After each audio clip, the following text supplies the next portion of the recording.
नमस्कार प्रिय दर्शकों, आज की वीडियो में मैं आपको बताऊंगा कि किसान को खेती किस प्रकार करनी चाहिए, खेत कैसा होना चाहिए, खेत का आकार कैसा होना चाहिए, खेत का वास्तु कैसा होना चाहिए, खेत का रास्ता कैसा होना चाहिए और जुताई कब करें, खेत की बुवाई किस मुहूर्त में करें और खेत की कटाई कब करें आदि खेती से जुड़े सभी पहलुओं को आज मैं आपको बताऊंगा। आज के समय में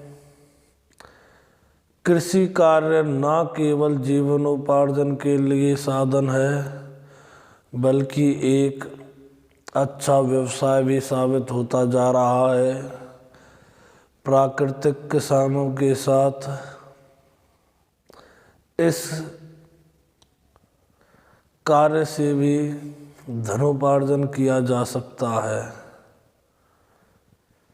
कई प्रकार के रोग एवं प्राकृतिक आपदा प्रकोप किसानों की आशाओं पर पानी फेर देते हैं।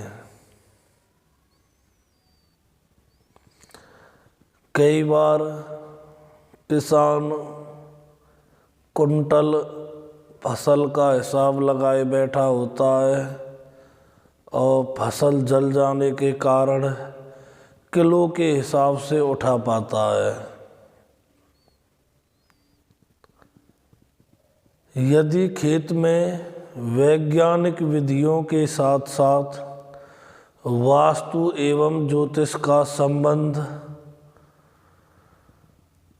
बना लें तो उन्हें काफ़ी लाभ प्राप्त होगा।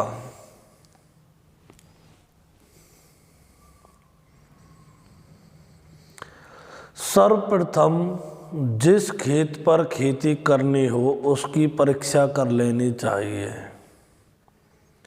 जैसे आप जिस खेत में खेती करें उसको अपने हाथ के हिसाब से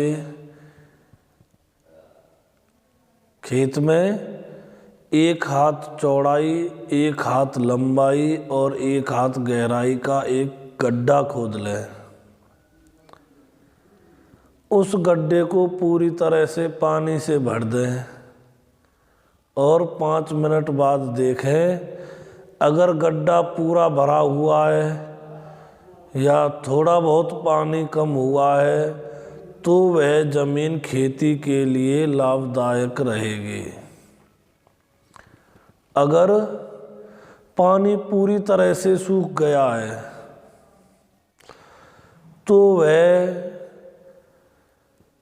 खेती करने के लायक नहीं होगा। खेत हमेशा वर्गाकार या आयताकार होना चाहिए। अगर खेत त्रिभुजाकार है, अष्टभुजाकार है, धनुषाकार है, पक्षीनुमा है, तबला या मृदंग के आकार का है वह अनुपयोगी होगा। वह खेत कृषि कार्य के लिए उपयोगी नहीं होगा। उसका उपाय भी है। अगर खेत 8 कोने का है, त्रिभुजा है तो उस खेत को आयताकार या वर्गाकार बना लें, अन्य जमीन को खाली छोड़ दें तो उस जमीन से लाभ होगा। खेत का रास्ता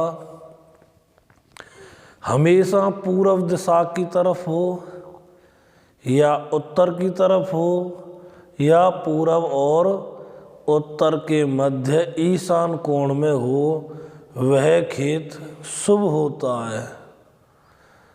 रास्ता कभी भी दक्षिण दिशा की तरफ नहीं होना चाहिए।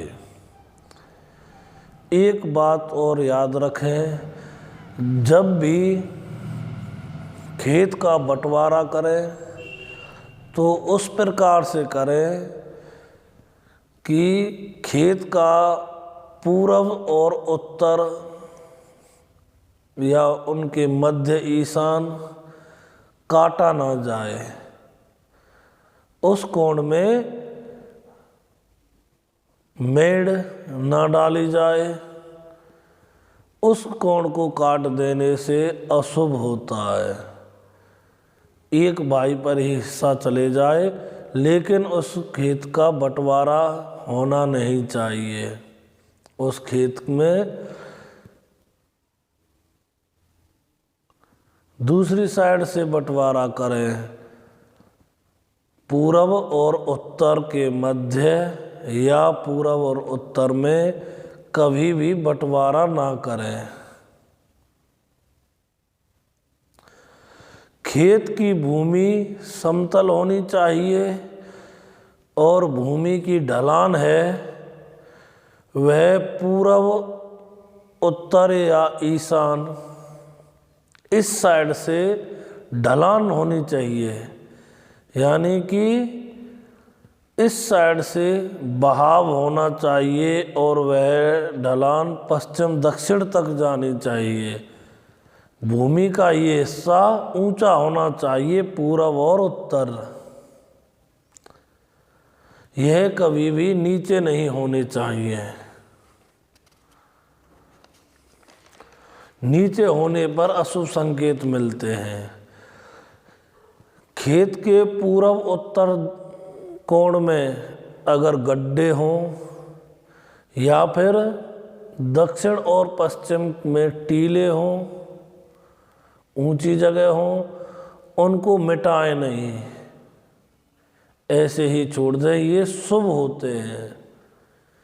अगर खेत के बिल्कुल नज़दीक खेत की साइड में उत्तर पूर्व में गड्ढे हों तो उनको मिटाने की कोशिश ना करें, और दक्षिण पश्चिम में टीले हों तब भी उनको मिटाएं नहीं, ये शुभ लक्षण होते हैं।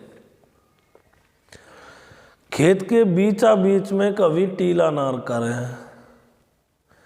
पहले ज़माने में हमारे बुजुर्ग जब खेती करते थे तब कुआं आदि सींचने, खेत को सींचने का साधन खेत के मध्य रखते थे अपनी सुविधानुसार।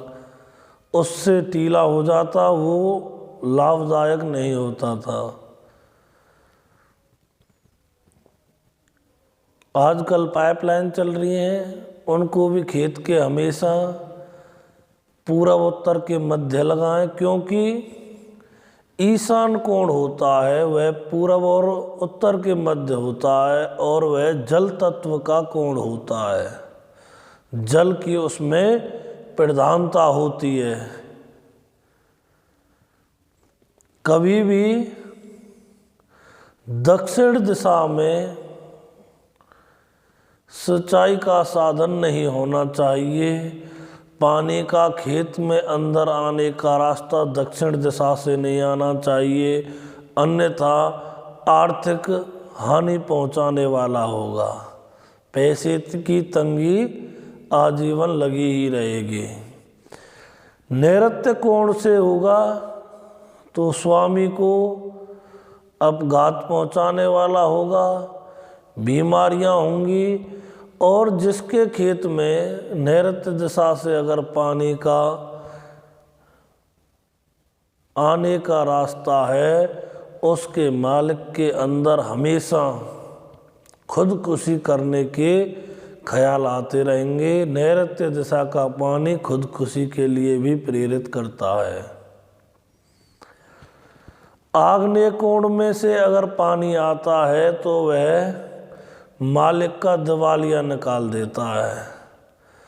मालिक का दिवाला निकल जाता है, चोट लगती रहती है और शत्रुता का भय रहता है, क्योंकि आग्नेयकोण अग्नि का होता है, उसके स्वामी मंगल होते हैं।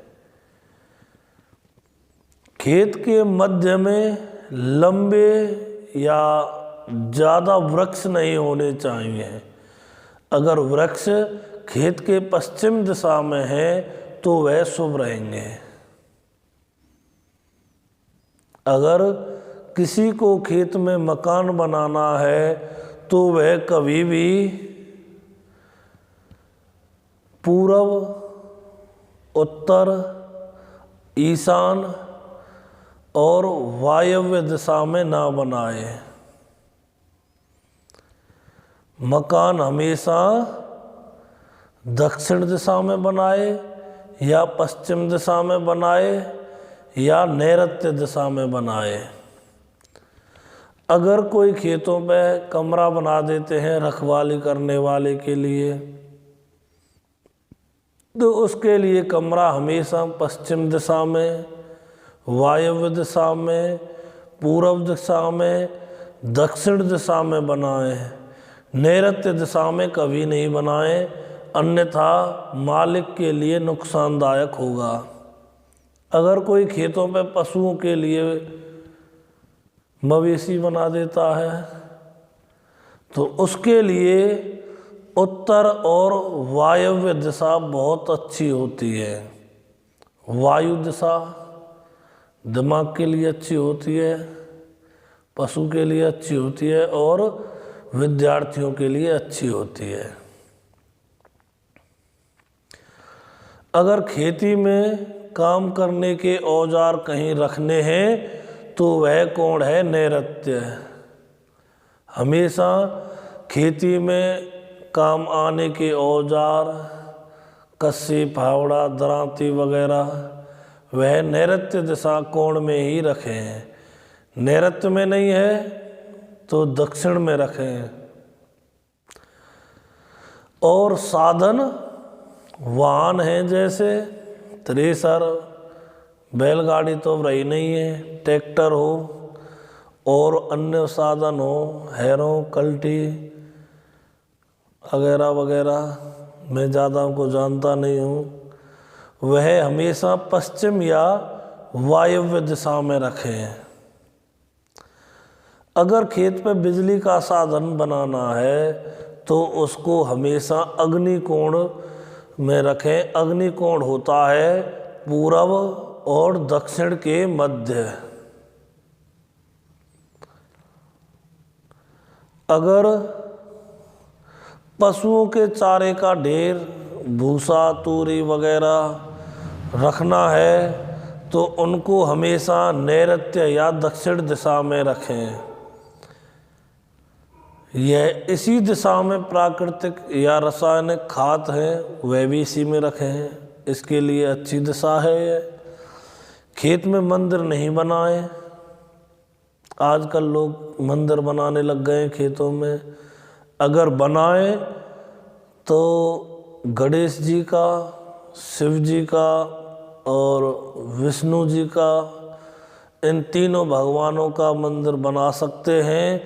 पर यह भी याद रखें मंदिर में नियमित पूजा होनी चाहिए और भगवान का मुख पूर्व दिशा की ओर होना चाहिए।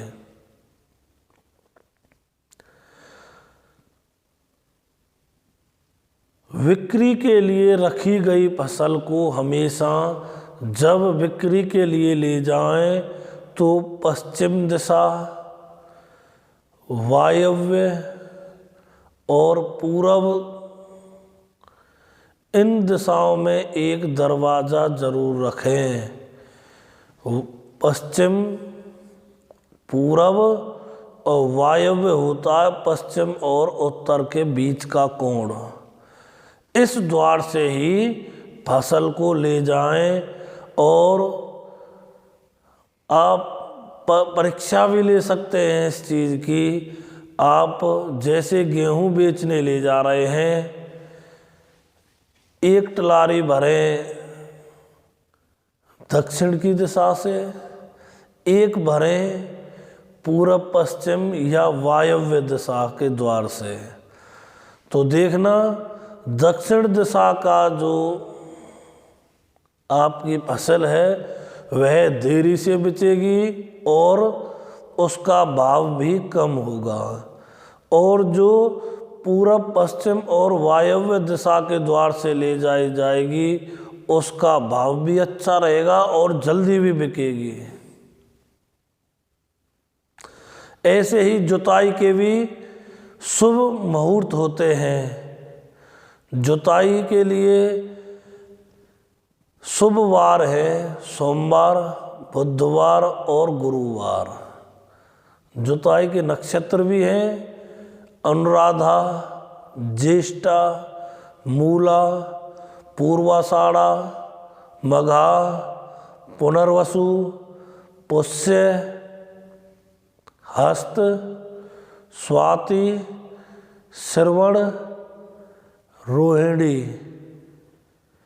और मृगशिरा, रेवती और तीनों उत्तरा, उत्तरा फाल्गुनी, उत्तराषाढ़ा और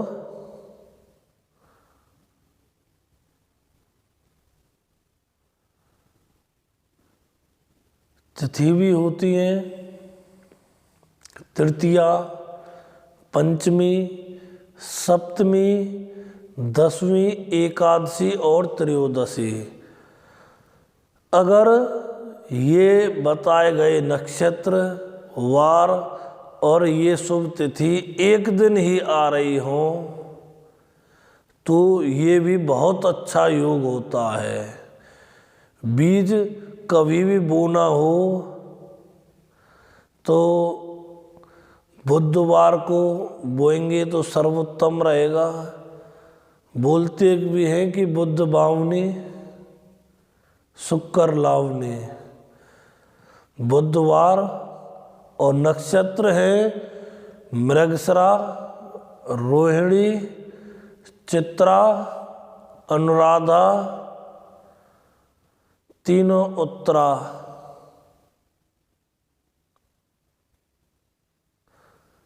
कौन कौन से हैं तीनों उत्तरा? उत्तरा फाल्गुनी, उत्तराषाढ़ा और उत्तरा भाद्रपद। रोहिणी, हस्त, पुष्य, मघा, स्वाति, धनिष्ठा और गुल श्रेष्ठ होता है। बीज डालते समय हमेशा से याद रखें, अगर आप यह उपाय नहीं करते हों, हमेशा बुवाई के समय भगवान की प्रार्थना करें।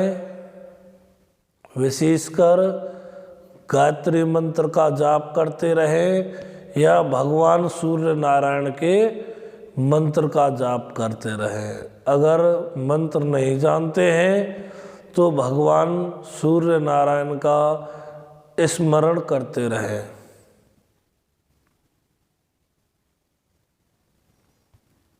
अगर आप नहीं कर सकते हैं तो किसी के द्वारा कराएं और करने वाले का मुख पूरब की ओर होना चाहिए। बुवाई हमेशा क्लॉक की तरह होनी चाहिए, जैसे घड़ी की सुई चलती है, और कटाई एंटी क्लॉक की तरह घड़ी की सुई की उल्टी दिशा में। जुताई पहले दक्षिण व पश्चिम दिशा से शुरू करें। खेत का दक्षिण और पश्चिम दिशा का जो कोना है उस दिशा से खेत की जुताई शुरू करें। बुवाई की जो रेखा होती है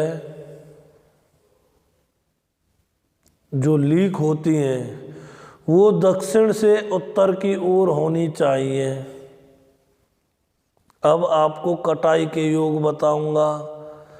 कटाई के वार हैं रविवार, सोमवार, बुधवार, गुरुवार, शुक्रवार। कभी भी शनिवार और मंगलवार को कटाई ना करें। और कटाई के नक्षत्र हैं आर्द्रा, भरणी, मृगशिरा, हस्त, पुनर्वसु, पुष्य, स्वाति, श्रवण और धनिष्ठा, ये शुभ नक्षत्र हैं। अगर रविवार, सोमवार, बुधवार, गुरुवार और शुक्रवार को ये नक्षत्र पड़ रहे हैं तो कटाई के लिए बहुत अच्छा मुहूर्त होता है। मान लीजिए आप कटाई कर रहे हैं और बीच में अमावस्या पड़ जाए, या पहले दिन, आखिरी दिन, या बीच में किसी भी दिन अमावस्या तिथि पड़ जाए, तो उस दिन एक नारियल लेके जाएं खेत में। खेत के बिल्कुल बीच में खड़े होकर पूर्व दिशा की ओर मुख करके उस नारियल को तोड़ दें। नारियल को तोड़ने के बाद उसका एक टुकड़ा खेत के मध्य में ही छोड़ दें और 4 टुकड़े खेत के चारों कोनों पर रख दें। उसके बाद घर आ जाएं और दूसरे दिन उन टुकड़ों को उठा के चारों कोने से और एक मध्य से उनको उठाकर खेत से बाहर फेंक दें। खेत में काम करते समय मुख पूर्व में या उत्तर में रखें, क्योंकि दशाओं में सबसे श्रेष्ठ पूर्व और उत्तर दिशा है। अगर इधर आप मुंह नहीं कर सकते तो इनके मध्य ईशान कोण में रखें। कभी भी स्वयं सूर्यास्त के बाद खेत में कार्य ना करें और न ही ट्रैक्टर आदि किसी मशीनरी को रात के समय या सूर्यास्त के बाद खेत में चलाएं। बुवाई के लिए भी हमेशा याद रखें, जो फसल जमीन के अंदर उपजती हैं, जैसे आलू, गाजर, मूली, शकलकंदी, जो मूंगफली, जो ये फसल है, और भी होंगी काफ़ी, इनको कभी भी शुक्ल पक्ष में ना बोएं।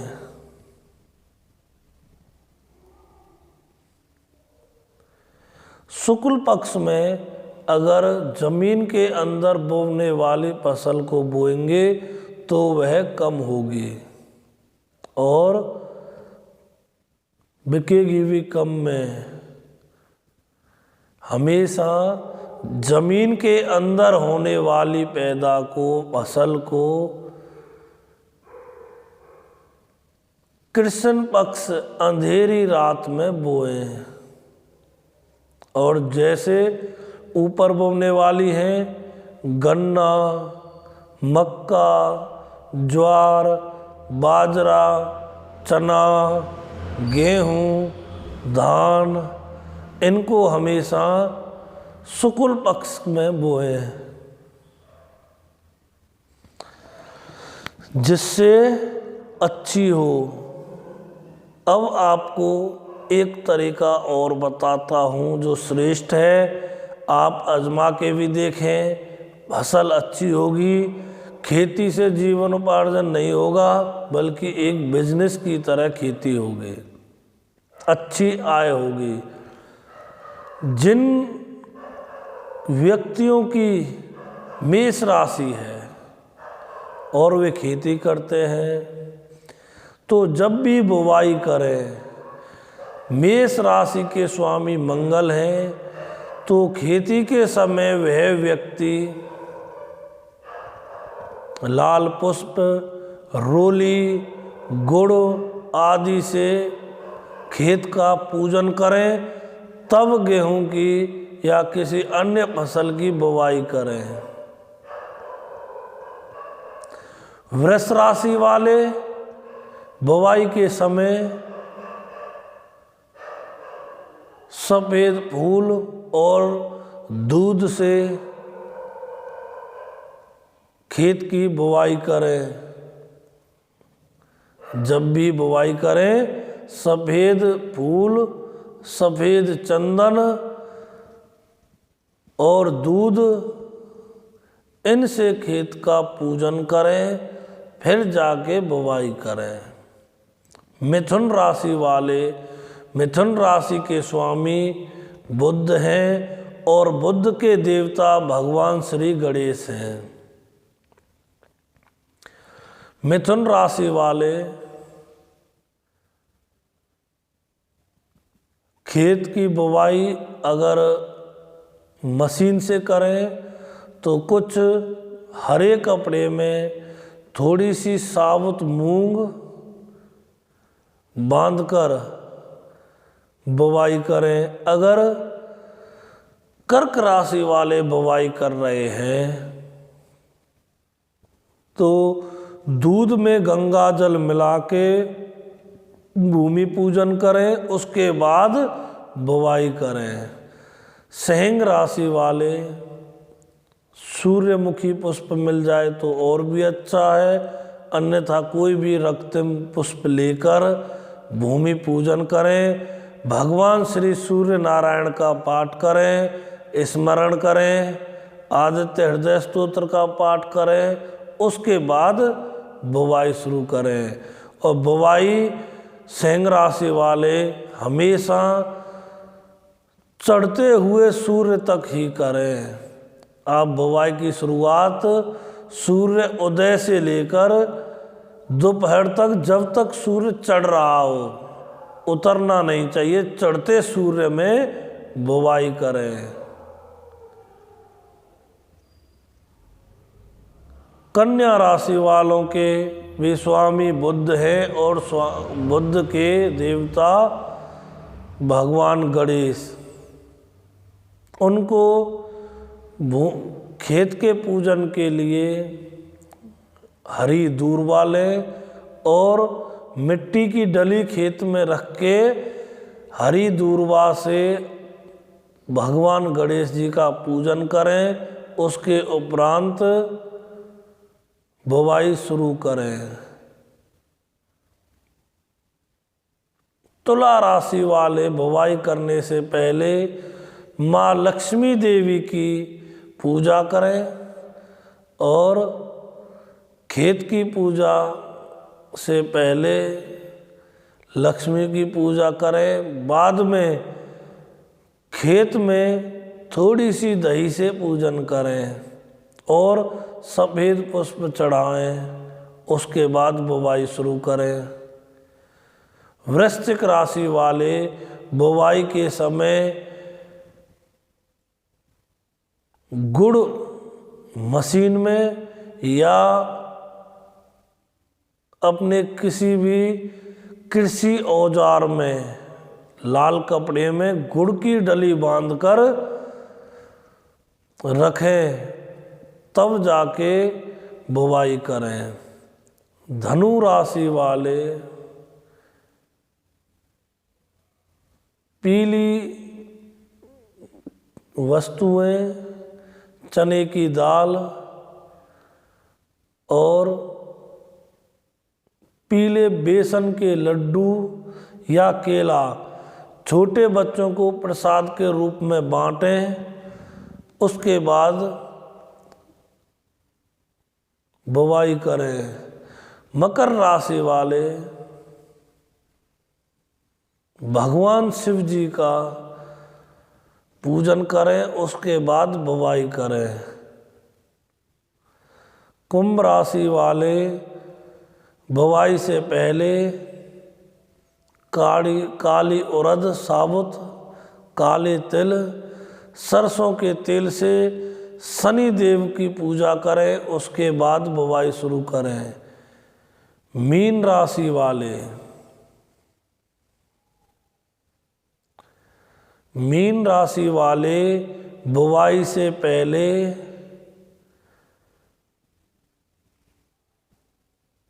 पीले कपड़े में हल्दी बांधकर बुवाई करने वाले यंत्र से बांध दें, उसके बाद बुवाई शुरू करें तो निश्चित ही लाभ मिलेगा। मित्रों, आज के लिए इतना ही। इस वीडियो को देखकर सभी किसान भाई अपना लाभ ले सकते हैं। अगर किसी किसान को फसल से लाभ ना मिल रहा हो तो वह अपनी date of birth, time of birth, place of birth मुझे भेजकर कुंडली का विश्लेषण भी करा सकते हैं। आज के लिए इतना ही। धन्यवाद।